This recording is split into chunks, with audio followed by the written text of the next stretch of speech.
As time passed, however, the Arabs stopped worshipping Allah directly and started bringing idols back with them from the different countries they visited. These idols were placed at the Kaaba, which was no longer regarded as sanctuary of Allah as Ibrahim had intended it. Within these tribes there were different clans. The Qurayshi were divided into 10 clans. The Prophet, peace be upon him, clan was the Hashimi clan. And the Hashimi clan and the Umayya clan were the most powerful clans of the Quraysh. There was a lot of animosity between them. Abdul Muttalib was the grandfather of the Prophet, peace be upon him, and was famously known throughout Mecca. He was also the leader of the Hashimi clan. The well of the Zamzam, which disappeared when the Arabs placed idols at the Kaaba, remained buried under the sand. Thus for many years the people of the Quraysh had to fetch their water from far away. One day Abdul Muttalib was very tired from doing this and fell asleep next to the Kaaba. He had a dream in which he was going to dig up the Zamzam. When he woke up he was puzzled because he did not know the Zamzam was there, as the well having disappeared many years before he was born. The next day he had the same dream, but this time he was told where to find the well. Abdul Muttalib had one son at the time, and together they began to dig. Their work was so difficult that Abdul Muttalib made an oath to Allah that if one day he would have 10 sons to help him and stand by him, in return he would sacrifice one of them in Allah's honor. The years passed by and Abdul Muttalib did have 10 sons. They grew into fine, strong men, and the time came for him to keep his promise to Allah. He told his sons about the promise and they agreed that he had to sacrifice one of them to see which one it would be. They decided to draw lots, which was the custom Quraysh when deciding important matters.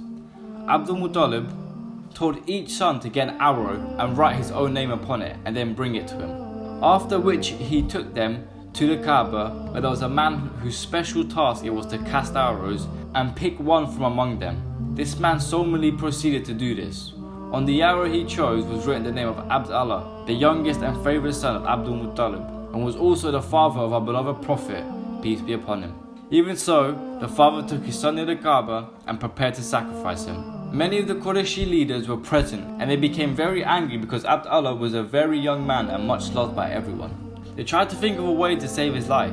Someone suggested that the vice of an Irish woman who lived in Yathrib should be sought. And so Abdul Muttalib took his son and went to see if they could decide what to do. Some of the Meccans went with them, and when they got there the woman asked, "What is the price of a man's life?" They told her, 10 camels.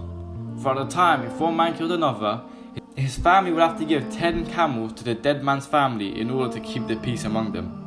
So the woman told him, go back to the Kaaba and draw lots between Abd Allah and 10 camels. If the camels were chose, they were to be killed and the meat given to the poor. If Abd Allah was picked, then 10 more camels would be added, and the lots drawn again and again until they finally fell on the camels. After many tries, finally they reached 100 camels, and only then did the lot fall on the camels. Abd Allah was saved and everyone was very happy. Abdul Muttalib, however, wanted to make sure that this was true result, so he repeated the draw 3 times, and each time it fell on the camel. He then gave thanks to Allah that he had spared Abd Allah's life. Abd Allah grew up to be a very handsome young man, and his father eventually chose Amina, the daughter of Wahab, as a wife for him. It was a good match, for she was the finest of the Quraysh women, and Abd Allah the best of men. He spent a very short time with his wife, but then he had to leave her and travel one of the caravans to trade with Seerah. On his way back to Mecca from Seerah, Abd Allah became very ill and had to stop off in Yathrib to recover. Abd Allah unfortunately died from his illness.